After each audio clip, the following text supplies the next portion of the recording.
switch devices. Very honored to be here with you all to discuss how really the past can affect and guide us into the future, particularly as it relates to food, food deserts, and equal and really honest access to food, and we know the benefits of nutrition. And I'm a believer that in order to kind of have a plan for where things are going and how to lead us into the future, you must not only start with the past, but fully understand the past and come to discover why certain neighborhoods find themselves as food deserts, and why do certain communities find themselves in food apartheid. Sadly, a lot of it starts with city planning and policies that were designed to give one aspect of the community a leg up versus another. When discussing Chicago and discussing food deserts, it's common practice to want to start kind of today and even maybe start in the 90s. But where you really want to actually start is before that, with the practice of restrictive racial covenants. Because restrictive racial covenants, what they do is, for one, they define and form our city's boundaries, where what we refer to as our Chicago neighborhoods, where the Chicago boundaries of our neighborhoods start and stop. They all come from those restrictive racial covenants. What restrictive racial covenants was a policy from right about the 1890s all the way into 1949, where it was legal that if 85% of a particular neighborhood or community area signed on to the covenant, it would be legal to prohibit the sale or leasing or renting of that space to African Americans, Jewish Americans, Latino Americans. And so Chicago as a city had 85% of our city dealt with and enacted restrictive racial covenants. So by definition, that only left about 15% of the city where marginalized folks could be. And so if you're only able to invest in 15% of the city, you're only able to own property in 15% of the city, that makes it hard to scale up. And then even if you are a person of European descent, you're a cool Irish guy, a cool Italian person, and you're wanting to invest in a space that has restrictive racial covenants, you too are prohibited from getting bank loans. You too are prohibited from selling your services or leasing your services to African Americans. And when you're locking out a particular demographic of people, that'll lead to the devastation of that community. And then when the covenants ended, redlining began. And what redlining basically means is that a particular area had a line drawn around it. And it was illegal to lease to, it was federal mortgages would not be backed in those neighborhoods. And so, again, even if you're a person who is not subscribing to the times, you just want to invest in a property that you own in a Black or brown space, you too were not able to get governmentally backed mortgages, or you too were unable to refinance and use the equity in your property to change the space. And so that's forcing investment outside of marginalized neighborhoods, which lead us headlong into where we find ourselves today. South Side and West Side communities not having the adequate access to fresh fruits and vegetables. And how to fix that is also found in the history.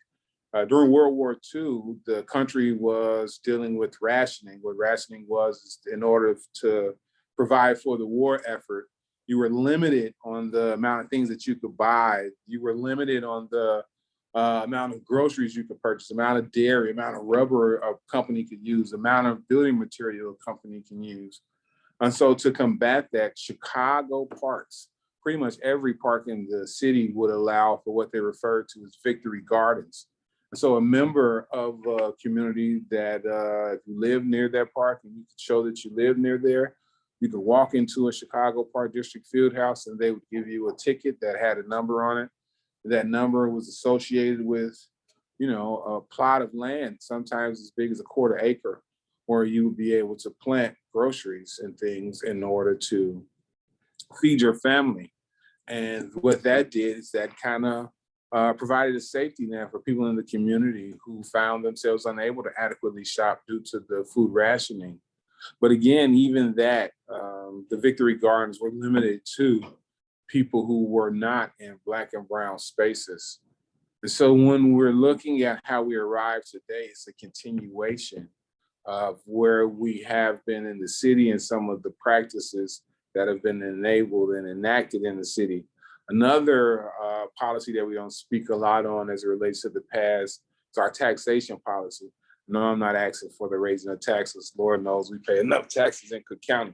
What I am saying, though, is that formerly, until about maybe 7 or 8 years ago, if you owned a vacant lot in Cook County, you could apply for a 90% tax credit.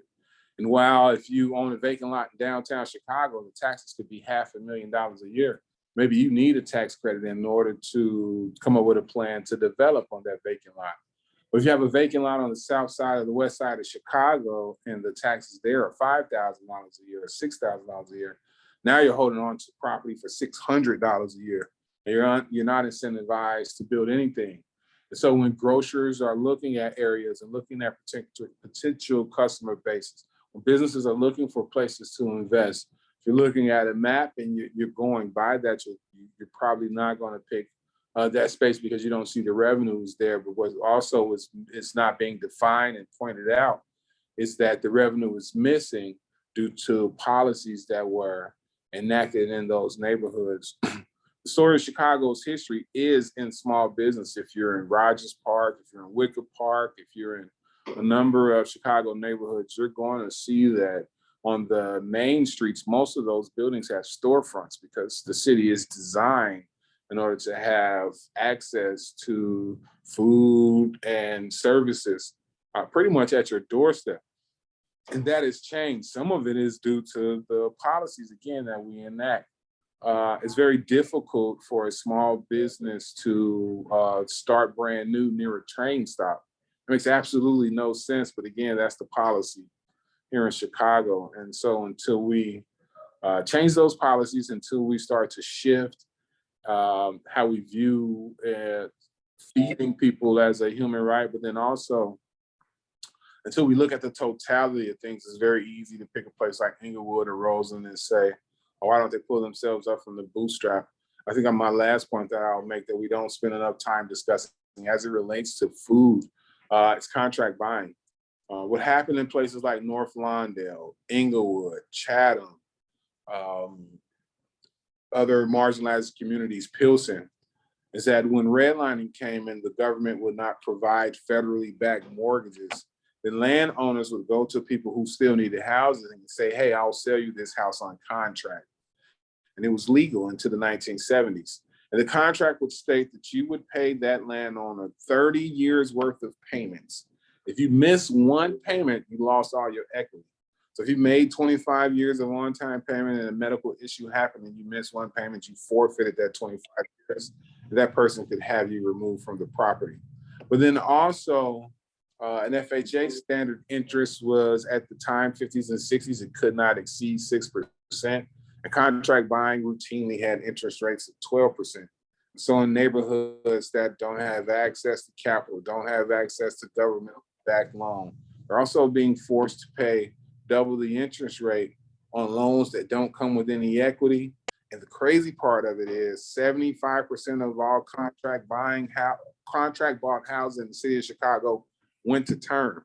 And so in other neighborhoods, whereas they were able to go that 30 years and develop equity and send kids to school or refinance the house or buy investment property, African Americans and Latino Americans buying houses under contract buying got zero equity out of a 30-year transaction that they paid double the interest for, while also making probably 75% of the dollar throughout the city and even less if they were a woman. And so all of these things lead us to where we are today. And without studying those things, we're surely doomed to continue them. But there's also lessons in the past. There's neighborhoods like Lilydale, which is one of the only neighborhoods in Chicago that was constructed by and for African Americans. A lot of those houses are still standing. And it shows you what happens when you allow folks to develop in themselves. And those same stories can be told about places like Chinatown in Chicago.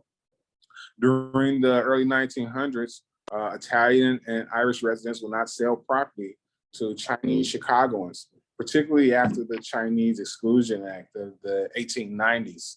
But what happened?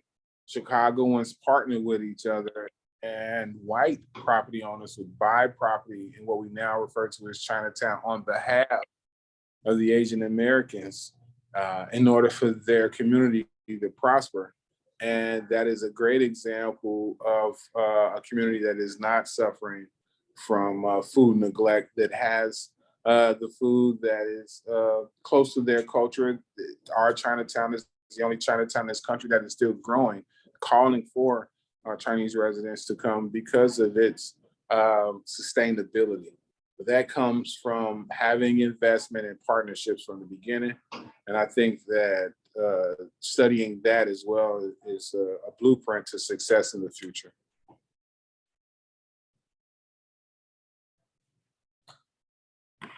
I will turn it over to Jeannine. Thank you, Sherman. That was amazing. And I appreciate you for coming. I'm so happy to be here with you and to listen to what you just said. I was taking notes. Kind of stuff I want to touch on if I remember everything. It was rich. You know, Sherman, I dropped a link in the chat for everyone when you were talking about small businesses and community. I happened to hear, or I happened to see that you did a video in Little Village with Esperanza Centers and the community health equity. So I dropped that in the chat because I really loved that video, and it speaks a lot to who you are and the things you want us to know as Chicagoans. And it's just beautiful. So thank you. Thank you. And I was honored. And I'm always learning about the different things that we're doing in community. Esperanza is doing some amazing things in Little Village. Chicago stat that I'm very proud of is what happened to the Little Village community during the Chicago heat wave, I believe of 1996. It was brutally hot for a week here in Chicago. And at the time, we did not have the cooling stations in place like we do today. In fact, that's where the cooling stations come from. And in any event, what occurred was throughout our 77 community areas, on average, about 10 people per neighborhood passed away, with the exception of Little Village. And that's because in Little Village and places like Pilsen, elder Latino and Latina couples don't live by themselves. And so there's always somebody checking on grandma and grandpa throughout their day. And so what was happening is that demographic of people are getting older, and people of Latino descent culturally don't place their grandparents into nursing homes, and for a number of reasons, but it's a very strong cultural thing, particularly here in Chicago. So Esperanza is opening daycare center for adults and elderly citizens in Little Village, so that the millennials can go to work. What was happening is that maybe the last child isn't able to work too far outside of their neighborhood because they have to check on grandma and grandpa. And Esperanza allowing for the community to circle around the elderly in the form of adult daycare centers. I'm sure there's a better term than adult daycare centers, but adult community center probably is a better way to refer to it. But they're doing amazing work, and I was honored to learn about what they do. It was such a good video, and I live here in Little Village, so I was so happy to see you around, and I appreciate that. I also noticed in the chat, what you're saying is resonating, and they're offering to each other books and resources. So I encourage everyone to jot those names down of the studies and books that people are talking about.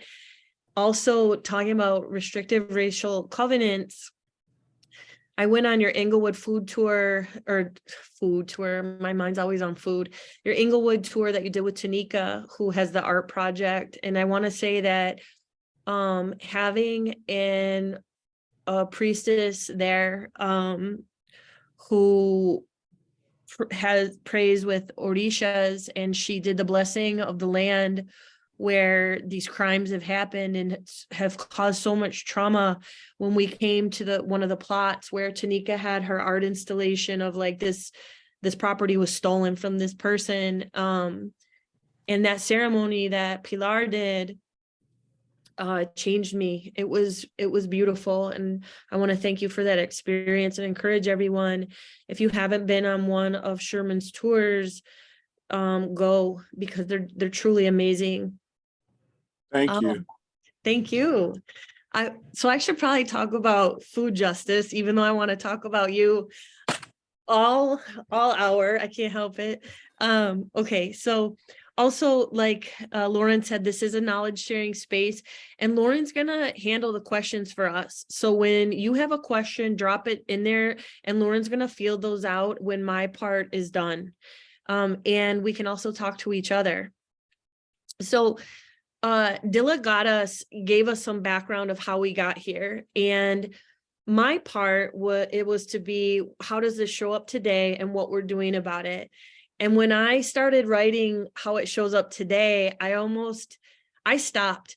I felt that I would be insulting a lot of people here, because we know the water's wet. We know that there are marginalized and excluded neighborhoods. We might not know why, which is so important to have Dilla here and illuminate us, but we understand that there's a lot of issues here. They're not by accident. So these issues that we're having of redlining and food apartheid, environmental racism, school to prison pipeline, marginalized neighborhoods, those are all on purpose, right? They were set up as a system, exactly like Dilla was telling us about. So I think we know that there's issues, and we should know that this happened on purpose. What Lauren's going to do as I talk is play a slideshow from my classes, because I'm going to talk about what we're doing about it, our little part of trying to future proof. I personally can't fix everything. My team can't fix everything, but we can just try and put our best efforts forth together from a community care lens to help. So I thought it's always fun to look at food. So Lauren's going to play slideshows of our programming for Good Food is Good Medicine. So my name is Jeannine. I'm really glad to be here. And I'm a chef and a community herbalist in training, a veggie gardener, long-term herb gardener, beekeeper, sustainability instructor, all sorts of things. I use trauma-informed practices in all my work. We also call that working through a care lens, and I'll speak to that more, how that applies to our programming. Yeah, I mean, the Equity Summit that for here isn't muted. If you everyone, are. could everyone mute, please? Okay.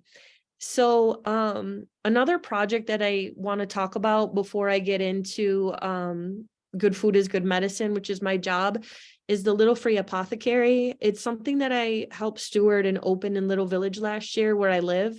It's a mobile mutual aid apothecary, so it doesn't have one location.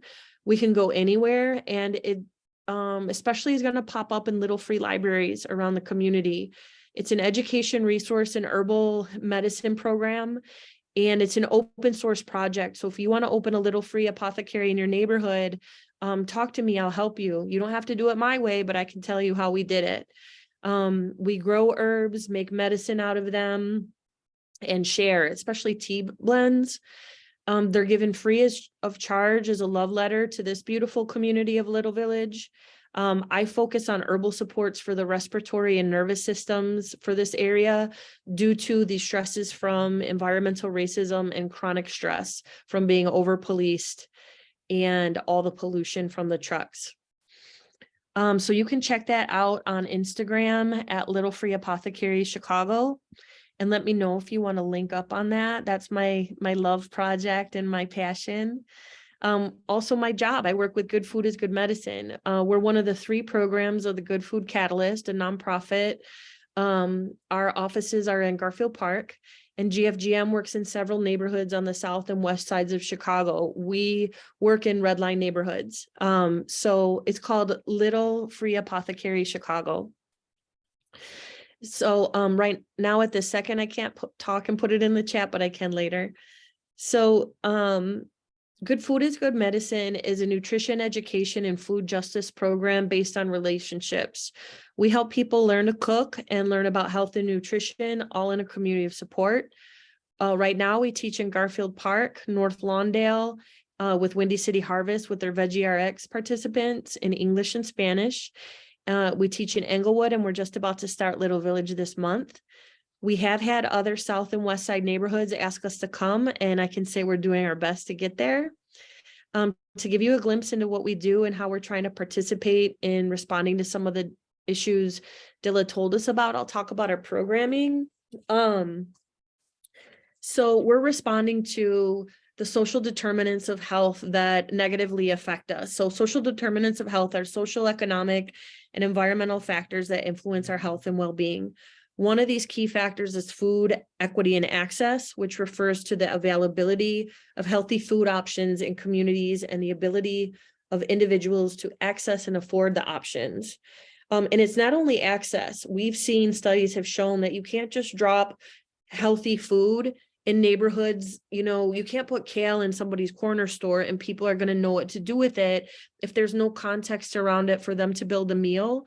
And if they don't, not everyone has resources in their home to cook a meal. And so we found that the knowledge part of learning to cook and learning to cook healthy and behavior change is really, really important. So that's where we come in, is the knowledge to impact the behavior change. So we know from what Dilla taught us that these issues are still showing up today. We see environmental racism alive and well in Little Village. There are elevated rates of asthma in that area. But you can also try these on over your clothes. Or you like to take it to the bathroom. These are the try. Thank you. And then we see food apartheid issues in Garfield Park when Aldi closed in the middle of the night, and in Englewood when the Whole Foods dipped. These things are alive and well, and they all come from the systems that were created that Dilla taught us about. So by no means should we be sitting here like, oh, wonder why they left or wonder why that's happening. It's important to note that it's on purpose. So let's see. When those stores close and people are forced to go to convenience stores and rely on fast food options, those options are typically high in calories, sugar, and unhealthy fats, which contribute to high rates of obesity, heart disease, and other chronic health conditions in these communities. So that's also something that GFGM deals with. So what's our programming? I'm going to tell you about one thing we do, which is very popular. It's a free 6-week cooking cohort called the Flavor Fellowship. We also do standalone workshops and events all over the place, but our 6-week cooking cohorts are where we really can impact people's knowledge and affect behavior change. I wrote the curriculum with Dr. Ed McDonald, who's a gastroenterologist from University of Chicago. You'll see him in some of the pictures. He also teaches food as medicine to medical students. He said he's tired of diagnosing his people with colon cancer and other dietary related illnesses, and started getting really interested in food as medicine. Dr. McDonald and I went to culinary school together over a decade ago, and we always knew that we were aligned and wanted to work together someday. So it took a while because he's a busy physician and I was a busy chef and educator, but we made it happen. He recommended me to build this program, so that is why I'm here. I'm very grateful to Dr. McDonald. So he would be here today on this panel, but he's presenting at Healthy Kitchens, Healthy Lives, which is a big food as medicine conference in Napa. So about the curriculum, we wrote the curriculum. It's designed to teach foundational cooking techniques every week paired with a health and nutrition lesson. They match and the weeks build on each other. So by the end of the 6 weeks, you're using all these skills, you've built on these skills, and you are completely equipped. And you're taught by chefs. So I'm not going to teach you how to be a chef, but you're going to learn really tight, beautiful skills to be able to have a lot of confidence to cook well. And things like knife skills have a huge impact on how your meal turns out. I'm happy to go into that if anybody has questions. For a community, we do everything community centered. Again, you can call that community-centered, community-informed, trauma-informed, working through a care lens. And the way we do that is the first thing we do when we're going into a neighborhood is we talk to community organizations there and our friends and say, do you want us here? How do you picture this? This is what we do. Is there anything you want to change about it? That way we're not coming into any neighborhood dictating, and we're not saying that we have the answer. We have the answer together. So we do that. And then we take a detailed intake survey of everyone who wants to take a cooking class.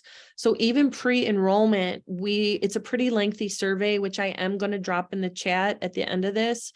And we ask about how's it going in the kitchen? What are you eating? What's going well? What are the obstacles? We even ask, what exactly are you seasoning your food with? We ask them where they acquire food. We ask for names of stores and pantries. And then Jenny Wu and I, who I'm grateful to have as our GFGM program coordinator, they're also a chef and a farmer. We go to those stores and pantries that people list to make sure that what we are teaching is with accessible ingredients. We can always adjust our recipes for frozen food or different kinds of foods that people get from pantries, if that's the case. We're not going to teach anything that our students, our participants don't have access to. That's not going to help anything, and that is going to alienate people. One thing we don't ask, and I love that our funders are super comfortable with this, is that we don't ask any invasive questions. For you to be able to enroll in a class, we don't ask about income level or anything that could make someone uncomfortable or feel that they have to reveal very personal information to attend. In the nonprofit world, people call that like trauma porn or poverty porn. And it doesn't sit right with any of us, so we're not doing it. Also, not all our participants are in poverty or traumatized, so we don't need to act like that they are. We take people as they are. And so the deepest I get on that questionnaire, even though it's long, is saying, do you have any health concerns as it relates to food?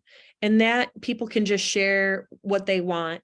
Normally, people that share little end up sharing a lot in class. And I'll tell you why when I get to that. Let me check.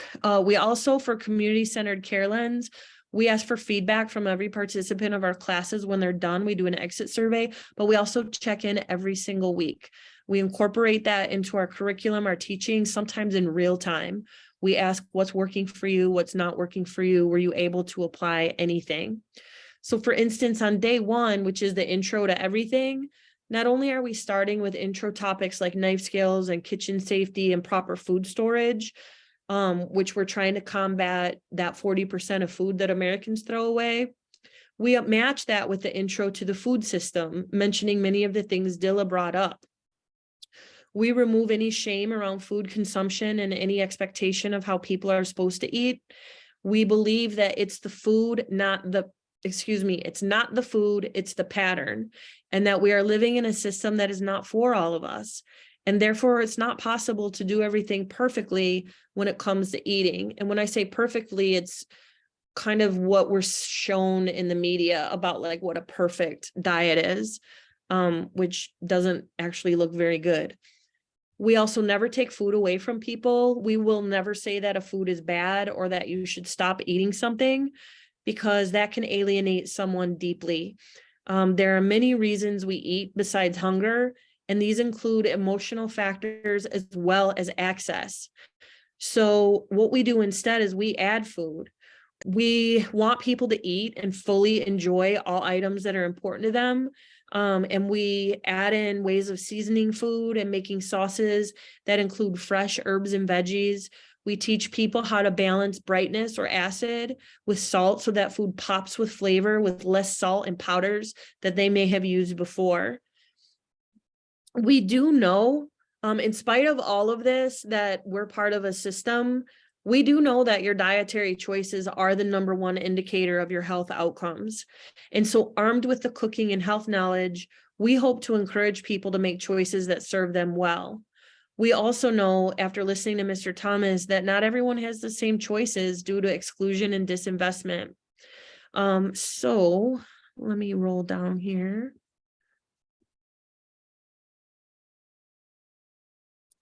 So now that we have this information about everyone getting into the classes, we get in there, we start cooking, and we sit down to eat together, as you see in many of these photos. And we have the health and nutrition lesson, and most importantly is the fellowship. Going back to the day one lesson plan, I wish you could see how people change and soften in that class in day one. Even though we attract highly intelligent people who understand that there's a system, just having that system acknowledged takes a huge load off them. You can visibly see the change in their facial expressions and body language, and they start sharing. Even though we take that survey on day one when we're all eating together, we say, why are you here? And it's beautiful what people choose to share, and it creates community. There is a preconceived notion I picked up on with participants, especially at day one. They think that we might say, hey, you have this health condition because you don't know this certain thing about eating or cooking, and it's all your fault, and it's a good thing we're here to save the day. That's not true. We'll never do that. None of us solely have the answer. We all have it together, and everyone's been getting by the best that they can. We start on day one. The first thing we talk about acknowledges that we're living on stolen land built by stolen labor. There is redlining, exclusion of access to building, intergenerational wealth. There's environmental and medical racism, lack of public transportation in certain areas, school to prison pipeline, food apartheid, over-policing, and the chronic stress of all that. We acknowledge and say outright, this is not your fault. Whatever you have going on is not your fault.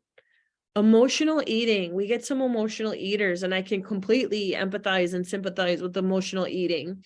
That's a response, a trauma response to these stressors and others. That's a real thing. And it seems to be a great idea at the time because it kind of makes you feel better. And we have tons and tons of low quality, high fat and calorie foods marketed to you to fill that spot, especially in these neighborhoods that we're talking about. But unfortunately, those kinds of foods and calories as a pattern are not a reliable refuge, and they will have consequences. So while it's not bad to eat, Cheetos and McDonald's here and there, when you're making a pattern of it, it will have consequences on your health that you probably won't like. So like we say, it's not the food, it's the pattern. So we want you to think about the pattern if you can. And the way that we do that is not by preaching or dictating. It's adding food. It's adding techniques. It's adding knowledge. Whatever you can add to your lifestyle, whatever you can take from learning foundational cooking techniques and health and nutrition, it will support your choices in your health. We want to increase people's knowledge and make a positive impact on their choices over time. And we don't want anyone to feel bad about anything that they eat. Something that also happens in the program that I wasn't expecting is we're a completely secular program, but one time someone asked if they could bless us in, and we said, yes, of course. And this has turned out to be such community sweetness. I've heard blessings to Jesus, blessings in Hebrew, prayers thanking the Orishas, the farmers, and Mother Earth. It's not necessary, but when people want to do it before our meal, it's so heart opening and softening. It shows trust, it shows care, and that is community centered, like I said. And it's been so sweet to hear people share their thanks and grace. Another community-centered care lens practice we employ in our cooking classes is inviting people to just be. We don't know what's in someone's mind or heart when they walk in the class. We don't always know how hard it was for them to get here today. And so we invite them to just sit if that's what they're in the mood for. We'll send them all the good vibes and cook for them, and they can relax and be in community. I know they're still learning, and we all learn to take care of each other. A participant isn't valuable to me because they're doing everything. They're valuable to me because they're a human and because they showed up and were honest about their feelings and they're taking care of themselves. For me to employ those practices, I was fortunate enough, I've taken several trauma-informed or care lens trainings. So where I come from on that is I studied with the Prison Mindfulness Institute. They have a Path of Freedom program, which employs a mindfulness-based emotional intelligence approach, which I used meditating with detainees in Cook County Jail before the pandemic. And I've done a trauma-informed training from She Recovers Yoga. They focus on women in recovery from anything.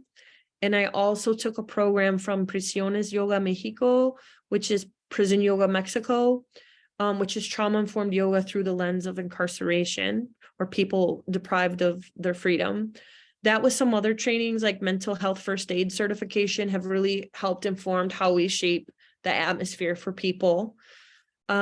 We also, for GFGM, we do workshop and events. We're really excited about things we have coming up that I'm about to tell you. First of all, Little Village. We worked on it all year last year. We were showing up at Mercado de Colores and at Rauner YMCA and providing groceries for meals in a community garden there. So we're starting our first 6-week cooking cohort there at the end of February, and we're thrilled. We'll do it in English or Spanish or both, depending on what the community asks for. Peace Runners in Garfield Park. Shout out to Peace Runners and Jackie Hoffman.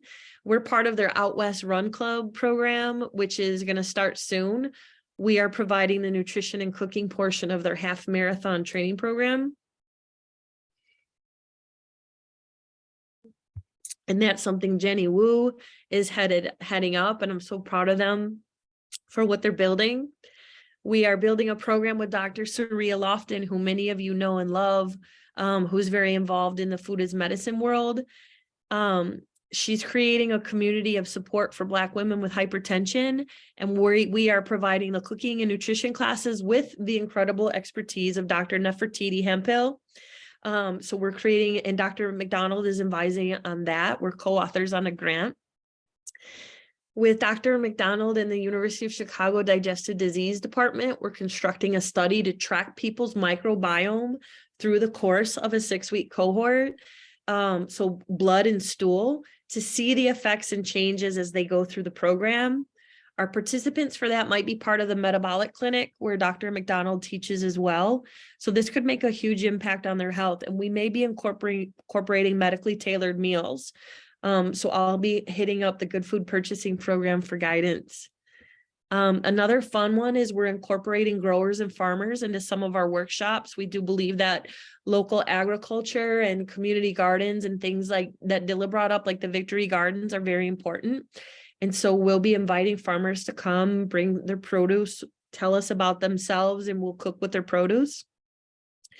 We'll get people involved with growing some of their own food, which even if it isn't a huge thing from a yield standpoint, depending on where you're able to grow, it's a wholesome activity that has been shown to reduce stress. Our very good friend and ally, Bianca Bautista from UI Extension SNAP Education, we're talking about building a culturally affirming bilingual cookbook together with and for the refugees that have been coming to Chicago since last year. Bianca's here. If you don't know her, you should know her.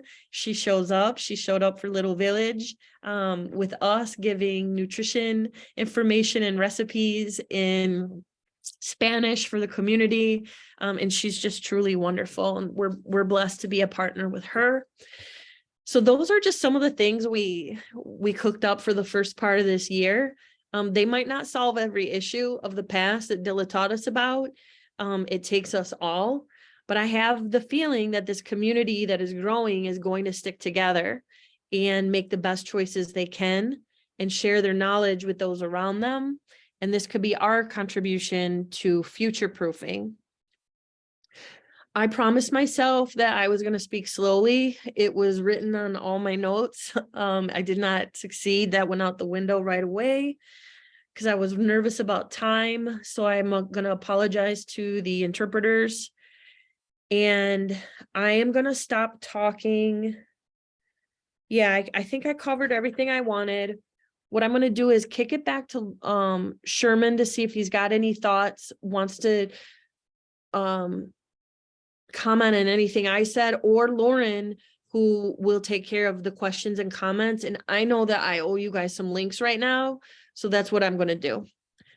Whew. Thank you. It's very informative information. Kind of the nuts and bolts, if you will, on what's contemporarily happening and how to move forward. And I learned some things too. Sometimes people with the information can be bullies. I think about it in the sense of with my own children. Should they eat Flaming Hots for breakfast every morning? Absolutely not. I am aware, though, that you get more flies with honey. And so even in listening to how you guys are communicating with the constituents and residents that call this place home, has taught me that there's probably a better way to get the kids to make better food choices than straight yelling at them, right? And I think that sometimes happens on a broader spectrum, even when it isn't our kids, right? We tend to judge folks, not knowing their circumstances or why they're making the food choices that they're making. So thank you for that. Looking forward to seeing what you guys do in the future and further partnerships. Thank you so much, Sherman. And you're right about that. And I was gonna say, you know, the kids have their healthy breakfast and maybe they get a few Flamin' Hots, but I'm trying to catch up on the chat right now. And I noticed Taylor from Green City Market said, but Flamin' Hot crusted cauliflower is so good. And I think that that's the key. Like, it is okay to eat these foods, but figure out your proportions. Dr. Ed has a really good example with fried chicken. If he has a patient in his weight clinic or he sees someone and he says, what's your favorite food? And they say, oh, it's my grandma's fried chicken. And he shits on that fried chicken, let's say, he just lost their trust. Nobody likes anybody that comes for your food. And if you come for grandma's fried chicken, you're probably going to have a bigger problem at hand, right? But what he does instead, this is the example he gives that I've learned to share with people is, okay, you like the fried chicken, eat it. We should eat foods that taste good together and make us feel good together when that time is right. We should really enjoy them, right? Unless you have a food allergy or unless you have a condition that's really going to send you to the hospital, right? But like for you and me, let's enjoy that food. Also, I'm going to teach you how to roast a chicken, perfectly roasted chicken. It's going to be juicy. There's going to be veggies underneath. It's going to be seasonings. We're going to give you options. So those seasonings are your choice and dictated to your palate. And let's roast some veggies on the side while we're at it. So now we've got fried chicken and veggies and roast chicken. And let's learn how to make some brown rice. You can even use some of the juice from the chicken cooking, which is phenomenal. Next time, maybe it'll turn into a bowl, a grain bowl that's mostly brown rice, half veggies, and this roasted chicken. So now you have options. And then another thing, like what you mentioned about people being bullies is I really cringe when somebody says that a food is bad or like we're trying to be good or I know that's bad. There are some foods out there that are marketed to us that might be truly evil. I saw the other day in Pete's, there is a Captain Crunch blue pancake syrup out. It grossed me out so much. I took a picture, I sent it to everyone. It's evil, right? But if you had it once, I don't think it's gonna move the needle here or there, right? I don't know why you would want it, but that's not on me. So we really try to take this value judgment of good and bad, because also, what if you are broke and you're not only broke, but to get to food, you have to take a couple buses, but you also have 3 kids and you're also, trying to work maybe 2 jobs and your support system might be incarcerated, right? And I'm going to sit there and say something about your cup of noodles. Like that seems horrible. There is a workshop I'm designing that I've actually been asked for people coming out of incarceration who might be living in like an SRO where they only have access to a hot plate or a microwave. And it's basically some of the same stuff they ate inside and how to put veggies in it. So you might see me teach this year a cup of noodles, a Maruchan class, and you might think, what is she doing? but we're going to have that Maruchan, and you can make an egg souffle out of it. You can add scallions, you can add egg, you can get free produce sometimes at the food pantries. We're going to show how to do that. The goal isn't so that everybody's eating Maruchan the rest of their lives. It's so that little by little you get comfortable handling these vegetables. And if you're ever in a spot where you have more access to them, maybe you'll make them a bigger part of your plate, which I think is like making these slow changes over time and letting it be someone's, personal agency is going to work way better than us telling anybody what to do. I'm not a clinician, and I don't like it when people tell me to do what to do. I usually do the opposite. So that's where I'm at on that. Anybody, Lauren, was there anything you wanted to? Yeah, so we've got a few questions that came up in the chat. Let me just pull those up. First question, someone had asked about do you ask what types of cuisines or cultural foods students are interested in to be able to include culturally relevant recipes? Yeah, absolutely. We also have an African Foodways food pyramid and whole demo project that we're going to implement. And we do that weekly check-in and ask people, how are you feeling about the flavors and what would you like to see? Another thing we do is we actually don't dictate flavors. Like for instance, this week in Garfield Park is week 3. We are teaching roasting and baking. So that's an alternative to frying. We're doing wings, salmon, tofu. We're roasting broccoli, okra, and I forget what grain we're making. But what we do with that is we teach you how to perfectly roast and bake chicken, salmon, tofu. So we're getting your temperatures, your chef skills, but we're making different seasonings, rubs that you get to choose what you want on your own salmon, chicken, tofu. And we're making about 5 different dipping sauces. So we're all learning how to make them, but it's choose your own adventure. So we're never saying you have to eat like I eat, or you have to eat these 3 recipes I chose for the day. Everything is strategic so that you can add what you like, or you also don't have to eat it. There's an option on almost everything we make. If you love spice, we can make it spicy. If you don't, you don't.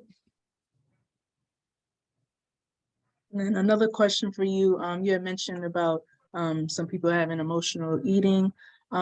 This question is about, do you ever teach alternative coping skills as a means of adding other ways to self-soothe outside of emotional eating? We're thinking about it. I can, from my training, start meditation and mindful breathing practices and things like that. But I'm hesitating on that because a lot of people like to say, go to meditation, go to therapy. And if you have gone through trauma, which I have no way to know if someone has, because it's not my business, meditation can be a deeply triggering and unsafe place. And I don't feel that something that worked for me is going to work for everyone, and that it could be very dangerous for me to recommend that. I can talk about it, and I can talk about what might happen if you don't feel safe, but it feels outside my scope for right now. Also, therapy is great if you can afford it. At this time in this country, therapy is also carceral. If you tell someone in therapy that you've had thoughts of hurting yourself, they are mandated reporters and you're going to get locked up. I personally don't feel comfortable doing that. So while I know the place that meditation and therapy have in my life to replace refuges that are not reliable, like overeating, alcohol, technology, sex, whatever you might be addicted to, I don't consider myself qualified to tell someone else what to do. So what we do instead is we acknowledge that there may be emotional eating and that you are not a bad person for doing that. You're not a bad person because you became overweight and you think it's all your fault because you're the one who ate it and you can't stop and nobody knows how you're eating by yourself, binging, and you're dying to stop and you don't know how. I believe that acknowledging that that's a thing and that it is not your fault because of what you've been through is an important and appropriate practice for where we're at in our classes. Because like I said, I can't fix everything and I can't be up in everybody's business. It actually isn't appropriate. Now, usually that's enough for people to say, wow, you know, I feel better, if they care to share that. What I do say is I let them know that this coping mechanism, while it's brilliant because it took you out of yourself and that's what you wanted, it's not a reliable refuge. And there are most likely going to be consequences over time on your health.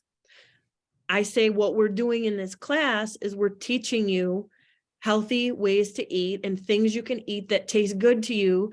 And hopefully you can start thinking as you're going through this process of who you want to be and how you want to live, incorporating those things. As far as like other coping techniques and things like that, like I mentioned, it's very easy to tell people what works and what they should do. And I'm not going to do it. I just don't. I think it's dangerous. If someone says, hey, Jeannine, you talked about meditation, you do that. Can you tell me about that? Yeah, I can. I'll tell you my personal experience of what I went through, but I don't know everything. And like I said, I've learned that meditation can be a very triggering and unsafe place for people with unhealed trauma. Thank you for sharing that. And then one last question in the chat before I'll open it up to whoever has other questions to come off mute. One question, someone says, I think time is a problem too. If you have multiple life roles, the ability to do better by having prepared available healthy food for you, family, loved ones. For Jeannine, do you bring this awareness to your classes as well? I think for Shermann and for you, Jeannine, as well, how did we nourish ourselves in the past in the absence of easy to grab foods? How did our communities come together? For time, what I can say is I can't give people more time. I can acknowledge that we don't all have the same amount of time because we absolutely don't all have the same 24 hours. If you're taking 2 buses or you have 2 jobs or your job's far away or you're taking care of a bunch of kids, things like that, or your pantry is only giving food on certain days, right? Our time isn't the same. What I can do is teach you how to meal prep. That is something that has been asked for. So this is a community-centered practice. And one of our classes is dedicated to, we're going to knock out these meals, but guess what? If you do this at home, this takes 2 hours. Now you have meals for the week. So that's one way we can address the time problem. I think some of the ways that we have, some of the ways we have historically dealt with food shortages and or making the best out of the situation at hand, those things are now our main cuisine, right? One of those tricks was portions. Because discriminatory practices, right? A Black person, maybe not even an Italian darker complected person, couldn't walk into a butcher shop and get adequate cuts of meat at a fair price. And so, you know, that's where rib tips come from. You would cut the rib up as much as possible so that each kid feels like they're getting a lot. And we all still fall for that same trick now, right? You go to Wingstop, they sell you 6 wings and call it 12. But your brain thinks you just ate 12 wings, right? And it's really a wing broken in half. And so historically, that's what folks would do a lot of times, just the portion count, right? To a child, 4 is bigger than 2. And so giving a kid 4 small pieces that's not even the size of 1 big piece, right? So then they got 4 pieces. Trust me, I got 7 kids. I trick them all the time with that very, very easy math, right? You'd be amazed how far I can stretch a pizza. So that's been going on historically for quite a while. Portions is a good trick. Awesome. Thank you both. Going to invite others who have questions, comments in the chat. Please feel free to come off mute and, you know, feel free to connect and share more.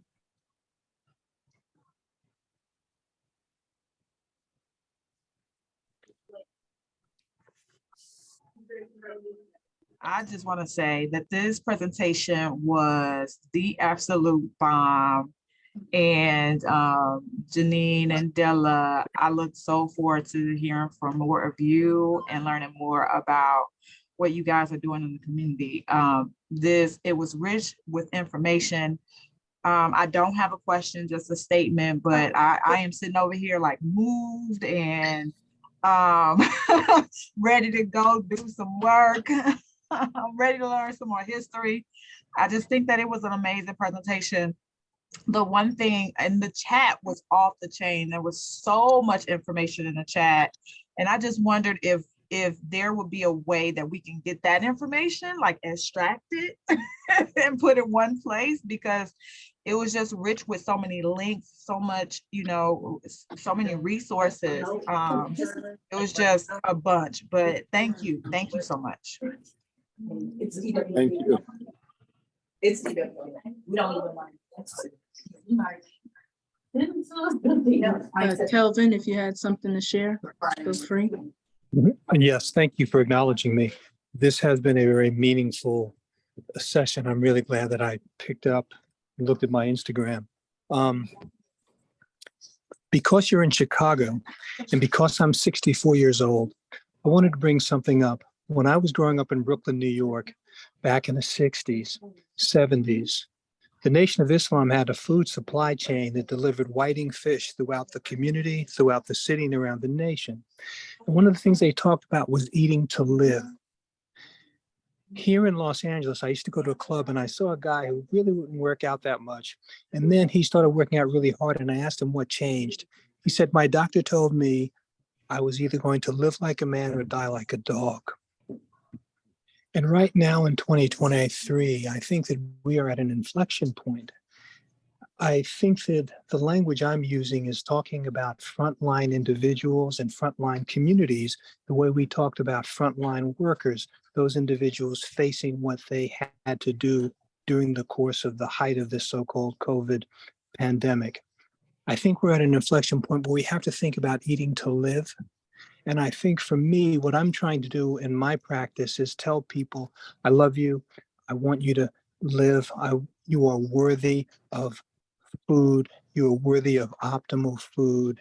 You are worthy of food that is available, acceptable, accessible, and acceptable. And these frontline individuals and frontline communities are worthy of this. And speaking to people and letting them know that eating to live is going to be a way that they can thrive throughout whatever chronological period they are in their life, as well as the chronological period of the lives of the people in their household. Thank you again for just letting me share that. I love hearing you say you are worthy, and you repeated the word worthy a lot. And I feel like that's what it comes down to. I don't actually think I'm a huge genius in this realm, but I do know how to look at someone from anywhere that they might be and say you are worthy, and also acknowledge that it's not me that validates someone's existence. I'm not on a hierarchy where I'm better than someone, but we're all in it together. We all have struggles and we all have strengths, and we're all worthy to eat well and to learn how to manage these foods. And it's not easy out here. It's not easy to feed yourself, and it's not easy to feed 7 kids, and it's not easy to be in this city sometimes it's constant in Chicago. It can be difficult, even though this is a very beautiful place. Also, I've been going through about this chat. I don't know if I've ever seen a chat like this. I have been in my notes app, writing people's names and copying and pasting some of the people that wanted to talk and do things. So I'm doing my best. Oh, hi, Danny. Danny from Open Lands here. In addition to the tours and TikTok, Instagram, are there other ways we can learn from Dilla, or does he have recommendations for how we can learn more about the history he shared today? Because you are a huge celebrity here in Chicago, and I don't know if everybody on here has been able to see your stuff. I think that they'll be able to coming soon, right? Isn't there like a Yeah, Netflix thing? yeah, But we, working on a Netflix pilot of this show. Man, who are those you? things. Yeah, those are the ball is rolling in the right direction, though. So when will it, be shot and all that other kind of stuff remains to be seen. I would say the tours are the best way to engage, and we are working on creating virtual tours that you can go to the website and kind of take the tour without having to come to the bus. And then the my online videos are on all platforms: YouTube, Facebook, Instagram. So you don't have to uh, be on one or another to get the lessons. I recommend that everybody reads the City of the Future by Donald Miller. It kind of catches you up pretty fast on the totality of Chicago history. And then Dempsey Travis wrote the autobiography of Black Chicago. And it's like really reader friendly, but it spells out how the Black metropolis came to be. And then those intersecting branches will send you wormholing. I'm working on a book. University of Chicago is going to publish it. If I could sit down for 3 weeks to help them edit it, it'd probably come out faster. But I can't sit down for 3 weeks because I got 7 kids. So we're figuring that out right now. Awesome, thank you. Feel free to share like how people can get connected with you. I see Deborah had their hand up. Jump in the chat, type that. Just a quick question for Dilla. I did go online and see that you had some tours out there. Do you have anything I saw that you did some work with Englewood, but do you have any tours specifically for Englewood? Not coming up. February is going to be the tours on Saturday at Bronzeville. The tours on Sunday are in Pullman. And then following that, I believe in March, we're going to do Englewood and North Lawndale on the weekends. Okay, thank you. Thank you. Any other people want to come off mute, share questions or comments? And I do, the room I'm in for this meeting is they needed to start another meeting, so I have to jump. I have left my username for all social media platforms in the chat, and I've also left my website. Jeannine can certainly get anyone in touch with me who would like to. I do appreciate you guys being attentive and caring about the history of this city. I hope I do hate to dash 1 o'clock flu. It's been time well spent. Thank you very, very much. Thank you so much.